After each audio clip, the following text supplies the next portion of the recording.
लोग small cap funds में भर भर कर पैसा डाल रहे हैं। अप्रैल टू जून क्वार्टर में स्मॉल कैप फंड्स में net inflow stood at 10,936 crore as against 7,196 crore in the same quarter of the previous year. ये 50% से भी ज्यादा का इंक्रीज है, जिसका सबसे बड़ा कारण है रिटर्न्स।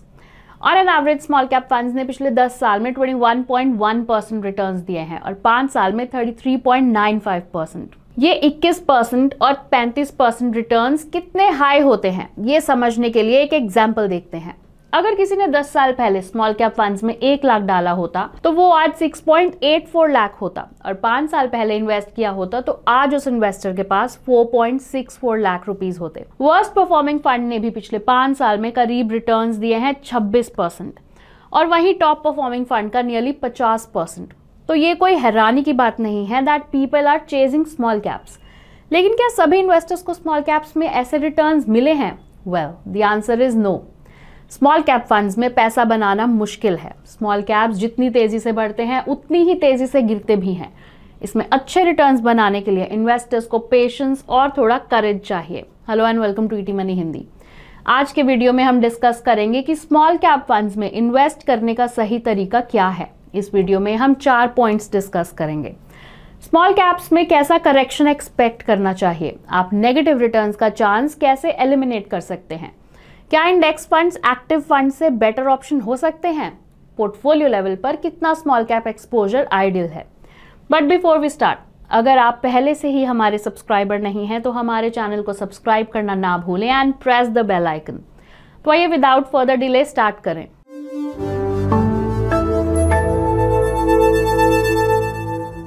यूजुअली किसी इन्वेस्टमेंट में रिटर्न जितना हाई होगा, रिस्क भी उतना ही ज्यादा होगा। Small caps are no exception. हर साल निफ्टी स्मॉल कैप 250 इंडेक्स में 15 से 25% का टेम्पररी डिक्लाइन आता है। Take a look at your screens. पिछले 10 साल में निफ्टी स्मॉल कैप 250 में 8 साल 15% से ज्यादा का करेक्शन आया है, और वहीं निफ्टी 50 में सिर्फ 4 साल। 2024 में so far the index has corrected by over 12%। यहाँ एक और नोटवर्दी पॉइंट है। पिछले 10 साल में कोविड के दौरान मार्केट्स में वर्स्ट क्रैश आया था, जब निफ्टी 50 करेक्टेड बाय 38.27% और निफ्टी स्मॉल कैप 250 में मैसिव 60% करेक्शन हुआ था। उस समय जहां निफ्टी 50 को रिकवरी में 220 दिन लगे, स्मॉल कैप इंडेक्स टुक 405 डेज। तो जहां ये फंड्स आपको जबरदस्त रिटर्न्स दे सकते हैं, ये उतने ही रिस्की भी हैं। जब मार्केट गिरती है, स्मॉल कैप्स में कंपैरेटिवली ज्यादा गिरावट आती है और रिकवरी में भी ज्यादा टाइम लग सकता है। इसी वजह से स्मॉल कैप्स में इन्वेस्ट करते समय यू मस्ट बी प्रिपेयर्ड कि उनमें बहुत ज्यादा गिरावट आ सकती है।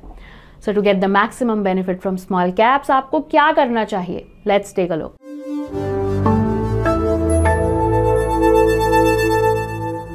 अभी हमने स्मॉल कैप्स के करेक्शन और रिस्क की बात की।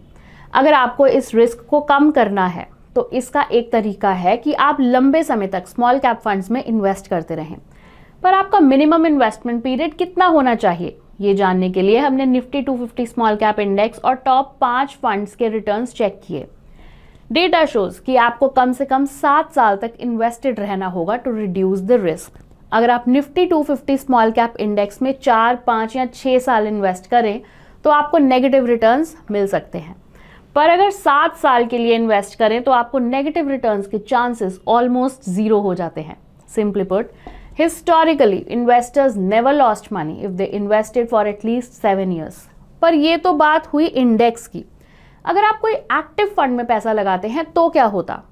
इसके लिए हमने 5 फंड्स के रिटर्न्स देखे। These are the biggest 5 funds. इसमें क्वांट स्मॉल कैप इंक्लूडेड नहीं है, क्योंकि 2018 के पहले क्वांट स्मॉल कैप एक डेट फंड था। तो हमने Kotak, HDFC, SBI, Nippon India और एक्सिस के स्मॉल कैप फंड्स के रिटर्न्स चेक किए फॉर द पास्ट 12 ईयर्स।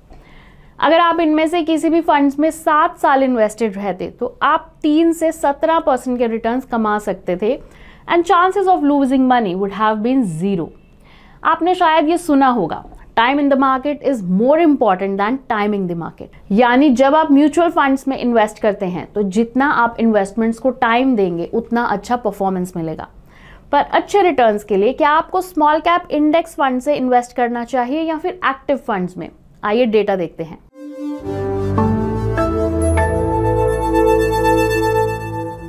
इस एनालिसिस के लिए भी हमने सेम टॉप 5 फंड्स लिए हैं। जैसा हमने डिस्कस किया कि आपको मिनिमम 7 साल के लिए इन्वेस्ट करना चाहिए, तो हमने ये एनालिसिस 7 ईयर रोलिंग रिटर्न्स पर किया।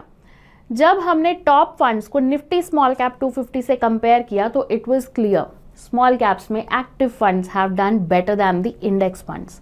पिछले 14 सालों में अगर आप निफ्टी स्मॉल कैप 250 इंडेक्स में किसी भी 7 साल के पीरियड के लिए इन्वेस्ट करते तो आपके एवरेज रिटर्न्स 13.75% होते। वहीं एक्टिवली मैनेज्ड फंड्स में इन्वेस्टर्स को बिटवीन 17% एंड 23% रिटर्न्स मिले हैं। पर आपको एक बात का ध्यान रखना है, एक्टिव फंड्स का परफॉर्मेंस आपको रेगुलरली ट्रैक करना होता है। हमने पिछले 10 साल में टॉप 5 फंड्स का परफॉर्मेंस चेक किया। कोई भी फंड कंसिस्टेंटली हर साल परफॉर्म नहीं करता। जैसे सबसे अच्छा performance Nippon India small cap funds का रहा है, पर 2018, 2019 और 2020 में वो फंड टॉप 2 में नहीं था। SBI स्मॉल कैप का परफॉर्मेंस पिछले 3 साल में उतना अच्छा नहीं रहा जितना 2013 से 2020 के बीच था। इसीलिए एक्टिव स्मॉल कैप फंड्स का परफॉर्मेंस रेगुलरली ट्रैक करना जरूरी है। और अगर आप 2 स्मॉल कैप फंड्स के बीच डिसाइड नहीं कर पा रहे हैं कि कहाँ इन्वेस्ट करें, तो वी रेकमेंड कि हमारा दूसरा वीडियो देखें, the right way to compare mutual funds. इस वीडियो में हमने बहुत सिंपल तरीके से एक्सप्लेन किया है कि आप 2 सेम कैटेगरी के म्यूचुअल फंड्स कैसे कंपेयर कर सकते हैं। आइए अब फाइनल सेक्शन की ओर बढ़ते हैं। यहाँ हम समझेंगे कि आपको स्मॉल कैप्स में कितना इन्वेस्ट करना चाहिए।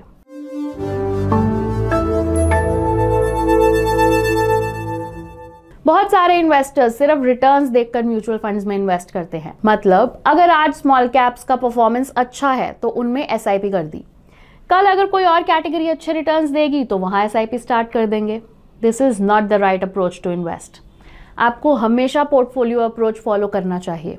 वो कैसे करते हैं, इसके लिए आप हमारा एक वीडियो देख सकते हैं जिसका लिंक मैंने डिस्क्रिप्शन में दे दिया है। आपके पोर्टफोलियो में 50% या उससे ज्यादा लार्ज कैप्स में इन्वेस्टेड होना चाहिए। Mid and small cap funds में आप 25% या फिर 30 और 20% का एलोकेशन रख सकते हैं। ये एक ब्रॉड गाइडलाइन है। आपको अपना एलोकेशन अपने goals, time horizon, age and risk appetite के हिसाब से डिसाइड करना होता है। यहाँ इंपॉर्टेंट ये है कि आपको ध्यान देना है कि स्मॉल कैप फंड्स आपके पोर्टफोलियो का 20 से 25% से ज्यादा ना हो। अब हम ऐसा क्यों बोल रहे हैं, उसका एक सिंपल रीजन है। फर्स्ट सेक्शन में हमने बात की थी किस तरह स्मॉल कैप्स रिस्की होते हैं और उनमें किस तरह करेक्शन आता है। In 8 out of 10 years, Nifty Small Cap 250 declined over 15%. इस रिस्क या स्टीप करेक्शन के कारण स्मॉल कैप्स में लिमिटेड एक्सपोजर रखना रेकमेंडेड है। मान लीजिए आपका 50-60% पोर्टफोलियो स्मॉल कैप्स में है, आपको पैसे की जरूरत है, तभी स्मॉल कैप्स में भारी करेक्शन आ जाए तो आपको काफी बड़ा लॉस हो सकता है। इसलिए more than 50% of your portfolio should be in stable large cap funds. Small caps के हाई रिटर्न्स देखने में अच्छे लगते हैं पर आपको उनका पूरा बेनिफिट नहीं मिलता। इसे समझने के लिए 2019 का केस लेते हैं।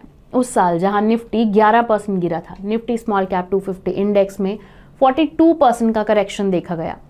मान लीजिए आपने दोनों इंडेक्स में 10,000 रुपए लगाए होते। करेक्शन के बाद निफ्टी 50 में आपके इन्वेस्टमेंट की वैल्यू होती 8900 और निफ्टी 250 स्मॉल कैप इंडेक्स में होती 5800। तो निफ्टी 50 के 8900 को फिर से 10,000 होने के लिए अराउंड 12% बढ़ना पड़ेगा, लेकिन निफ्टी स्मॉल कैप 250 के 5800 को फिर से 10,000 होने के लिए अबाउट 72% से बढ़ना होगा। इस सिंपल एग्जाम्पल से आप समझ सकते हैं कि even for long term investors small caps में इन्वेस्ट करने से पहले वॉलेटिलिटी को कंसिडर करना जरूरी क्यों है और हाई रिटर्न्स का पूरा बेनिफिट सभी को क्यों नहीं मिलता। इसी के साथ हम इस वीडियो के एंड पर आ गए हैं। अगर आपको ये वीडियो पसंद आया हो तो इसे लाइक और शेयर जरूर करें और हमें कमेंट्स में बताएं कि आप कौन से स्मॉल कैप फंड में इन्वेस्ट करते हैं। We'll see you soon with another insightful video. Mutual fund investments are subject to market risks. Read all scheme related documents carefully.